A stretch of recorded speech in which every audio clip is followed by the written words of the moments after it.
દ્રશ્ય જોતા હશો અને સાંભળતા હશો, પણ આજે આપણા સૌની વચ્ચે પધાર્યા છે અને એક વિશાળ સભાનું આયોજન થયું છે.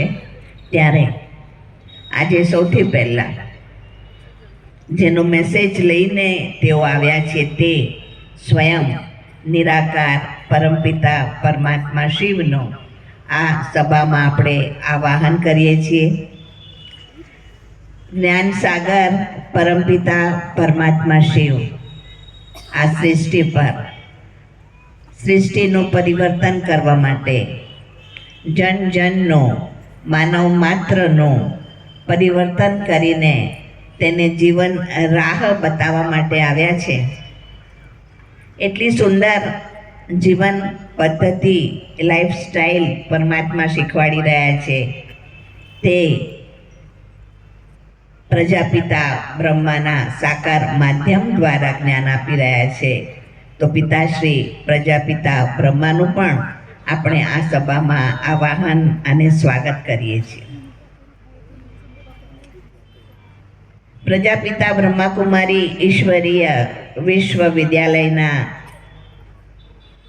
મહાન દીદીઓ, દાદીઓ, જેઓએ પોતાનું સમગ્ર જીવન પરમાત્માને અર્પણ કર્યું છે અને સમગ્ર જીવન અર્પણ કરીને તેઓ અવ્યક્ત ફરિશ્તા બન્યા છે.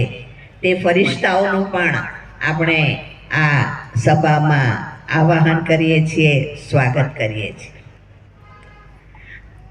મંચ પર ઉપસ્થિત સર્વ મહાનુભાવોનું સ્વાગત કરીએ છીએ. શિવાનીબેનજીનું ખૂબ ખૂબ કરતાલ ધ્વનિથી આપણે સ્વાગત કરીશું.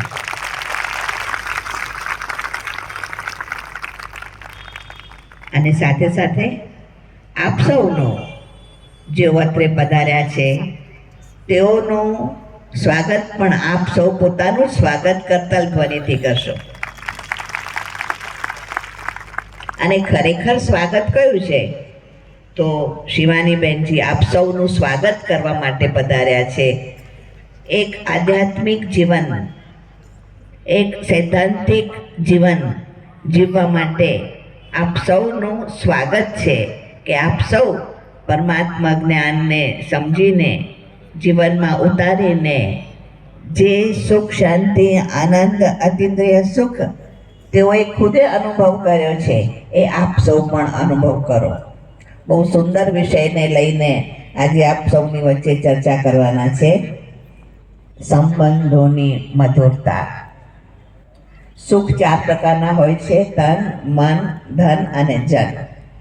આજે સૌથી મોટું દુઃખ સંબંધોનું દુઃખ છે. તો એની ચાવી આપણને શિવાનીબેન બતાડશે કે સંબંધોમાં મધુરતા કેવી રીતે આવશે. ફરીથી આપણે સૌ શિવાનીબેનનું કરતાલ ધ્વનિથી સ્વાગત કરીએ છીએ.